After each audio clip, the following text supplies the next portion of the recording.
ಒಂದ್ ಕಡೆಯಲ್ಲಿ ಇವತ್ತಿನ ಬಜೆಟ್ ಬಗ್ಗೆ ನಮ್ಮ ಫಿನಾನ್ಷಿಯಲ್ ಎಕ್ಸ್ಪರ್ಟ್ಗಳು ಎಕ್ಸ್ಪ್ಲೈನ್ ಮಾಡ್ತಾ ಇದ್ರು. ಇನ್ನು ರಾಜಕೀಯ ಬೆಳವಣಿಗೆಗಳು ಏನಾಗ್ತಾ ಇದೆ ಈ ನಡುವೆ?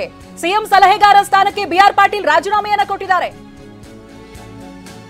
ಸಿಎಂಗೆ ರಾಜೀನಾಮೆ ಪತ್ರವನ್ನ ಕಳಿಸಿದ್ದಾರೆ ಬಿಆರ್ ಪಾಟೀಲ್. ಆಳಂದ ಕ್ಷೇತ್ರದ ಕಾಂಗ್ರೆಸ್ ಶಾಸಕ ಬಿಆರ್ ಪಾಟೀಲ್ ಅವರು ಸಿಎಂ ಸಲಹೆಗಾರರಾಗಿ ಕೆಲಸವನ್ನ ಮಾಡ್ತಾ ಇದ್ರು, ತಮ್ಮ ಕರ್ತವ್ಯವನ್ನ ನಿಭಾಯಿಸ್ತಾ ಇದ್ರು. ಇದೀಗ ಆ ಸ್ಥಾನಕ್ಕೆ ರಾಜೀನಾಮೆ ಕೊಟ್ಟಿದ್ದಾರೆ. ಸಿಎಂಗೆ ರಾಜೀನಾಮೆ ಪತ್ರವನ್ನ ಕಳಿಸ್ಕೊಟ್ಟಿದ್ದಾರೆ ಬಿಆರ್ ಪಾಟೀಲ್. ಕಾರಣ ಏನು? ಇವೆಲ್ಲವೂ ಕೂಡ ಇನ್ನಷ್ಟೇ ಬರಬೇಕಿರುವಂತ ಗೊತ್ತಾಗಬೇಕಾಗಿರುವಂತ ವಿಚಾರಗಳು.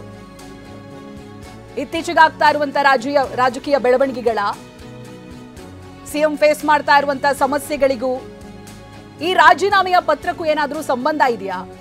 ಇವೆಲ್ಲವೂ ಕೂಡ ಇನ್ನಷ್ಟೇ ಗೊತ್ತಾಗಬೇಕಾಗಿದೆ. ಈಗ ಬರ್ತಾ ಇರುವಂತ ವಿಚಾರ ಅಂತ ಹೇಳಿದ್ರೆ, ಸಿಎಂ ಸಲಹೆಗಾರ ಸ್ಥಾನಕ್ಕೆ ಬಿಆರ್ ಪಾಟೀಲ್ ರಾಜೀನಾಮೆಯನ್ನ ಕೊಟ್ಟಿದ್ದಾರೆ. ಇದು ಅಂತೆ ಕಂತೆ ವಿಚಾರಗಳಲ್ಲ, ಇದಾಗಲೇ ರಾಜೀನಾಮೆ ಪತ್ರವನ್ನ ಕಳಿಸಿಯೂ ಆಗಿದೆ ಸಿಎಂಗೆ ಬಿಆರ್ ಪಾಟೀಲ್. ಆಳಂದ ಕ್ಷೇತ್ರದ ಶಾಸಕರು ಹೌದು, ಜೊತೆಗೆ ಸಿಎಂ ಸಲಹೆಗಾರರಾಗಿಯೂ ಕೂಡ ತಮ್ಮ ಕರ್ತವ್ಯವನ್ನ ನಿಭಾಯಿಸ್ತಾ ಇದ್ದಂತ ಬಿಆರ್ ಪಾಟೀಲ್ ಅವರು ರಾಜೀನಾಮೆಯನ್ನ ಕೊಟ್ಟಿರುವಂತದ್ದು ಹತ್ತಾರು ಪ್ರಶ್ನೆಗಳನ್ನ ಹುಟ್ಟು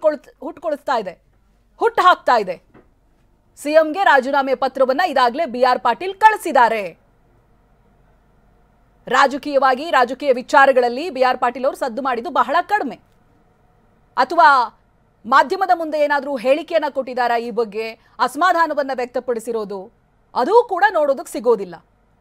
ಇದ್ದಕ್ಕಿದ್ದಂತೆ ಸಿಎಂ ಸಲಹೆಗಾರ ಸ್ಥಾನಕ್ಕೆ ಬಿಆರ್ ಪಾಟೀಲ್ ಅವರು ರಾಜೀನಾಮೆಯನ್ನ ಕೊಟ್ಟಿರೋದು ಸಾಮಾನ್ಯವಾಗಿ ಪ್ರಶ್ನೆಗಳನ್ನ ಹುಟ್ಟುಹಾಕ್ತಾ ಇದೆ. ಯಾಕಿರಬಹುದು, ಏನು ಇನ್ಸೈಡ್ ಏನಾಗ್ತಾ ಇದೆ ರಾಜಕೀಯದಲ್ಲಿ, ಅಥವಾ ಸಿಎಂ ಹಾಗೆ ಬಿಆರ್ ಪಾಟೀಲ್ ಅವರ ನಡುವೆ ಈಗ ಆಗ್ತಾ ಇರುವಂತ ರಾಜಕೀಯ ಬೆಳವಣಿಗೆ, ಆರೋಪಗಳು, ಇವುಗಳೇನಾದ್ರೂ ಇವರ ಮೇಲೆ ಪರಿಣಾಮ ಬೀರಿದೆಯಾ?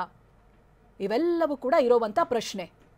ಈ ಬಗ್ಗೆ ಡೀಟೇಲ್ಸ್ ಅನ್ನ ಪಡೆದುಕೊಳ್ತಾ ಹೋಗ್ತೀನಿ. ಪ್ರತಿನಿಧಿ ಪ್ರಸನ್ನ ಲೈನ್ ನಲ್ಲಿ ಜಾಯ್ನ್ ಆಗ್ತಾ ಇದ್ದಾರೆ. ಪ್ರಸನ್ನ, ಅದನ್ನೇ ಹೇಳ್ತಾ ಇದ್ವಿ, ಬಿಆರ್ ಪಾಟೀಲ್ ಅವರು ಅಸಮಾಧಾನವನ್ನ ವ್ಯಕ್ತಪಡಿಸಿರೋದು ಅಥವಾ ಅಗ್ರೆಸಿವ್ ಆಗಿ ಏನಾದ್ರೂ ಮಾತನಾಡಿರೋದು, ಇದು ಯಾವುದನ್ನು ಕೂಡ ಕಾಣದಕ್ಕೆ ಸಿಗ್ಲಿಲ್ಲ ನಮ್ಗೆ.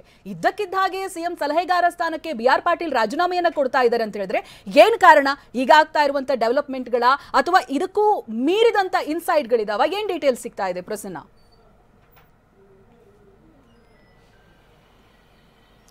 ಚೈತ್ರ, ಮುಖ್ಯಮಂತ್ರಿಗಳ ಸಲಹೆಗಾರರಾಗಿ ಕಳೆದ 1 ವರ್ಷದಿಂದ ಕಾರ್ಯನಿರ್ವಹಿಸ್ತಾ ಇದ್ದಂತಹ ಆಳಂದ ಶಾಸಕ ಬಿಆರ್ ಪಾಟೀಲ್ ಅವರು ಏಕಾಏಕಿಯಾಗಿ ದಿಢೀರಾಗಿ ತಮ್ಮ ಮುಖ್ಯಮಂತ್ರಿಗಳ ಸಲಹೆಗಾರ ಸ್ಥಾನಕ್ಕೆ ರಾಜೀನಾಮೆಯನ್ನು ಕೊಟ್ಟಿದ್ದಾರೆ. ಸರ್ಕಾರದಿಂದ ನೀಡಲಾಗಿದ್ದಂತಹ ಸೌಲಭ್ಯಗಳನ್ನು ಕೂಡ ಹಿಂದಿರುಗಿಸಿದ್ದಾರೆ. ಮುಖ್ಯಮಂತ್ರಿಗಳಿಗೆ ಪತ್ರವನ್ನು ಬರೆದು ತಮ್ಮ ರಾಜೀನಾಮೆಯನ್ನು ಕೊಟ್ಟಿರುವಂತಹ ಬಿಆರ್ ಪಾಟೀಲ್ ಅವರು ಯಾವ ಕಾರಣಕ್ಕೆ ರಾಜೀನಾಮೆಯನ್ನು ಕೊಟ್ಟಿದ್ದೀನಿ ಎನ್ನುವಂತಹ ವಿಚಾರವನ್ನು ಮಾತ್ರ ಇನ್ನೂ ಕೂಡ ಬಹಿರಂಗವಾಗಿ ಹೇಳ್ತಾ ಇಲ್ಲ. ಫೋನ್ನಲ್ಲಿ ತಾವು ಕೊಟ್ಟಂತಹ ರಾಜೀನಾಮೆ ಬಗ್ಗೆ ಸ್ಪಷ್ಟನೆಯನ್ನು ಕೊಡ್ತಾ ಇರುವಂತಹ ಬಿಆರ್ ಪಾಟೀಲ್ ಅವರು ಹೌದು ರಾಜೀನಾಮೆಯನ್ನು ಕೊಟ್ಟಿದ್ದೀನಿ ಅನ್ನುವಂತಹ ಮಾತನ್ನ ಮಾತ್ರ ಹೇಳ್ತಿದ್ದಾರೆ ಹೊರತು ಅದಕ್ಕೆ ಕಾರಣಗಳೇನು ಅನ್ನುವಂಥದ್ದನ್ನ ಸ್ಪಷ್ಟಪಡಿಸ್ತಾ ಇಲ್ಲ. 2023ರಲ್ಲಿ ಆಳಂದ ಶಾಸಕರಾಗಿರುವಂತಹ ಬಿಆರ್ ಪಾಟೀಲ್ ಅವರು ಸರ್ಕಾರದ ವಿರುದ್ಧ ಒಂದಷ್ಟು ಅಸಮಾಧಾನವನ್ನು ವ್ಯಕ್ತಪಡಿಸಿದ್ರು. 2 ಸಚಿವರ ಕಾರ್ಯವೈಖರಿ ಬಗ್ಗೆ ನೇರವಾಗಿ ಅಸಮಾಧಾನವನ್ನು ಹೊರಹಾಕಿ ಮುಖ್ಯಮಂತ್ರಿಗಳಿಗೆ ಆ ಸಂದರ್ಭದಲ್ಲಿ ಪತ್ರವನ್ನು ಕೂಡ ಬರೆದಿದ್ರು. ತಾವು ಸೂಕ್ಷ್ಮ ಸ್ವಭಾವದವರಾಗಿದ್ದು ಸಚಿವರು ನಡೆಸ್ಕೊಳ್ತಾ ಇರುವಂತಹ ರೀತಿಯ ಬಗ್ಗೆ ತಮಗೆ ಅಸಮಾಧಾನ ಇದೆ ಅನ್ನುವಂಥದ್ದನ್ನ ಮುಖ್ಯಮಂತ್ರಿಗಳ ಸಲಹೆಗಾರರಾಗಿ ನೇಮಕ ಆಗೋದಕ್ಕಿಂತ ಮುಂಚಿತವಾಗಿ ಬಹಿರಂಗವಾಗಿಯೇ ಬಿಆರ್ ಪಾಟೀಲ್ ಅವರು ಅಸಮಾಧಾನವನ್ನು ವ್ಯಕ್ತಪಡಿಸಿದ್ರು. ಅದಾದ ಬಳಿಕ ಮುಖ್ಯಮಂತ್ರಿಗಳ ಸಲಹೆಗಾರರಾಗಿ ಅವರನ್ನ ನೇಮಕ ಮಾಡಲಾಗಿತ್ತು. ಅಲ್ಲಿಂದ ಇಲ್ಲಿ ತನಕವೂ ಕೂಡ ಯಾವುದೇ ರೀತಿಯ ವಿವಾದಗಳಿಗೆ ಸಿಕ್ಕಿ ಹಾಕಿಕೊಳ್ಳದೆ ಕಾರ್ಯವನ್ನು ನಿರ್ವಹಿಸ್ತಾ ಇದ್ದಂತಹ ಬಿಆರ್ ಪಾಟೀಲ್ ಅವರು ಇದೀಗ ಏಕಾಏಕಿಯಾಗಿ ರಾಜೀನಾಮೆಯನ್ನ ಸಲ್ಲಿಕೆ ಮಾಡಿರೋದ್ರ ಹಿಂದೆ ಕಾರಣ ಏನು ಅನ್ನುವಂಥದ್ದು ಇನ್ನೂ ಕೂಡ ಸ್ಪಷ್ಟವಾಗ್ತಾ ಇಲ್ಲ. ಕಳೆದ 1 ತಿಂಗಳ ಹಿಂದೆ ಸರ್ಕಾರ ಎಂಎಸ್ಪಿಯನ್ನು ನಿಗದಿ ಮಾಡಬೇಕು ಕೇಂದ್ರ ಸರ್ಕಾರ ಅಂತ ಹೇಳಿ ಆಗ್ರಹವನ್ನ ಮಾಡಿ ಗಾಂಧಿ ಪ್ರತಿಮೆಯ ಮುಂದೆ ಪ್ರತಿಭಟನೆಯನ್ನು ಕೂಡ ನಡೆಸಿದ್ದಂತಹ ಬಿಆರ್ ಪಾಟೀಲ್ ಅವರು ರೈತರಿಗೆ ಸಾಕಷ್ಟು ಅನ್ಯಾಯ ಆಗ್ತಾ ಇದೆ, ಕೇಂದ್ರ ಸರ್ಕಾರ ಯಾವುದೇ ರೀತಿಯ ದರವನ್ನ ರೈತರಿಗೆ ಬೆಳೆಗಳ ವಿಚಾರದಲ್ಲಿ ನಿಗದಿಯನ್ನ ಮಾಡ್ತಾ ಇಲ್ಲ ಅನ್ನುವಂತ ಅಂಶವನ್ನ ಮುಂದಿಟ್ಕೊಂಡು ಏಕಾಂಗಿಯಾಗಿ ಪ್ರತಿಭಟನೆಯನ್ನ ಮಾಡಿದ್ರು. ಈ ಸಂದರ್ಭದಲ್ಲಿ ರಾಜ್ಯ ಸರ್ಕಾರದ ವಿರುದ್ಧ ಏನೋ ಅವರು ನೇರವಾಗಿ ಆಪಾದನೆಯನ್ನ ಮಾಡಿರಲಿಲ್ಲ. ಆದ್ರೆ ಕೇಂದ್ರ ಸರ್ಕಾರದ ವಿರುದ್ಧ ಎಂಎಸ್ಪಿ ಬೆಲೆ ನಿಗದಿ ಮಾಡಬೇಕಾಗಿದ್ದು ಕೇಂದ್ರ ಸರ್ಕಾರ, ಈ ಕಾರಣಕ್ಕೋಸ್ಕರ ತನ್ನ ಪ್ರತಿಭಟನೆಯ ಸ್ವರೂಪದ ಧರಣಿಯನ್ನ ಮಾಡ್ತಿದ್ದೇನೆ ಅನ್ನುವಂತ ಅಂಶವನ್ನ ಮಾತ್ರ ಅವತ್ತು ಉಲ್ಲೇಖವನ್ನ ಮಾಡಿದ್ರು. ಈ ರೀತಿಯಲ್ಲಿ ಹೋರಾಟದಿಂದ ಬಂದಂತಹ ಬಿ ಆರ್ ಪಾಟೀಲ್ ಅವರು ಇದೀಗ ಮುಖ್ಯಮಂತ್ರಿಗಳ ಸಲಹೆಗಾರ ಹುದ್ದೆಗೆ ಏಕಾಏಕಿ ರಾಜೀನಾಮೆ ಕೊಟ್ಟಿರುವಂತದ್ದು ಮತ್ತು ಸರ್ಕಾರ ಕೊಟ್ಟಿರುವಂತಹ ಕ್ಯಾಬಿನೆಟ್ ದರ್ಜೆಯ ಎಲ್ಲ ಸ್ಥಾನಮಾನಗಳನ್ನು ಕೂಡ ಹಿಂದಿರುಗಿಸಿರುವಂತದ್ದು ಒಂದಷ್ಟು ಅನುಮಾನಗಳನ್ನ ಹುಟ್ಟು ಹಾಕ್ತಾ ಇದೆ. ಮುಖ್ಯಮಂತ್ರಿಗಳ ವಿಚಾರದಲ್ಲಿ ಏನಾದರೂ ಅಸಮಾಧಾನ ವ್ಯಕ್ತವಾಯ್ತಾ ಅಥವಾ ಸಚಿವರ ಕಾರ್ಯವೈಖರಿ ಬಗ್ಗೆ ಬಿ ಆರ್ ಪಾಟೀಲ್ ಅವರಿಗೆ ಅಸಮಾಧಾನ ಇದೆಯಾ ಅಥವಾ ತಮ್ಮ ಸ್ಥಾನದ ವಿಚಾರದಲ್ಲಿ ತಾಂತ್ರಿಕವಾದಂತ ಏನಾದರೂ ಕಾರಣಗಳು ಮುಂದೆ ಬಂದು ಅವರು ಆ ಕಾರಣಕ್ಕೋಸ್ಕರ ರಾಜೀನಾಮೆಯನ್ನ ಕೊಟ್ರ ಅನ್ನುವಂಥದ್ದು ಇದೀಗ ಯಕ್ಷ ಪ್ರಶ್ನೆಯಾಗಿ ಉಳಿದಿದೆ ಮತ್ತು ಒಂದಷ್ಟು ಅನುಮಾನಗಳನ್ನು ಮೂಡಿಸ್ತಾ ಇದೆ.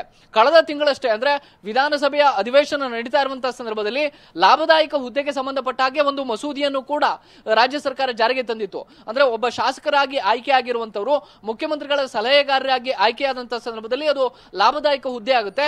ಈ ಕಾರಣಕ್ಕೋಸ್ಕರ ಅದನ್ನ ತಡೆಯುವಂತಹ ಒಂದು ಬಿಲ್ ಅನ್ನು ಕೂಡ ಸರ್ಕಾರ ಪಾಸ್ ಮಾಡಿತ್ತು.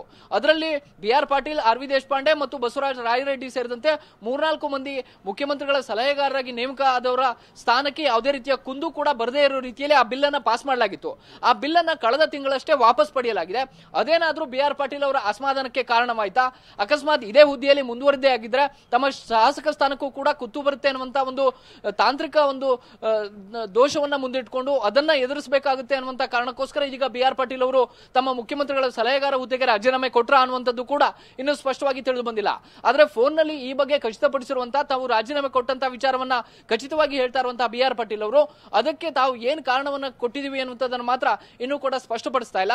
ಹೀಗಾಗಿ ಸದ್ಯದ ರಾಜಕೀಯ ವಿದ್ಯಮಾನಗಳ ಪರಿಸ್ಥಿತಿಯಲ್ಲಿ ಬಿ ಆರ್ ಪಾಟೀಲ್ ಅವರ ರಾಜೀನಾಮೆ ಗಮನ ಸೆಳೀತಾ ಇದೆ ಮತ್ತು ಒಂದಷ್ಟು ಅನುಮಾನಗಳಂತೂ ಮೂಡಿಸ್ತಾ ಇದೆ.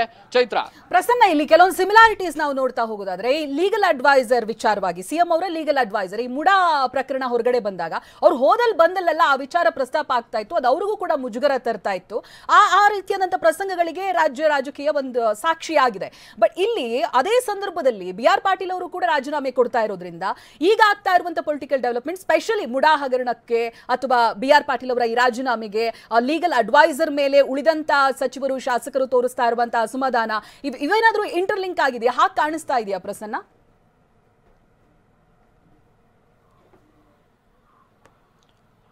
ಚೈತ್ರ, ಬಿ ಆರ್ ಪಾಟೀಲ್ ಅವರ ಪ್ರಕರಣವನ್ನ ಮತ್ತು ನಾವು ಉಳಿದ ಸಲಹೆಗಾರರ ನೇಮಕದ ವಿಚಾರವನ್ನ ಪ್ರತ್ಯೇಕವಾಗಿ ನೋಡಬೇಕಾಗುತ್ತೆ.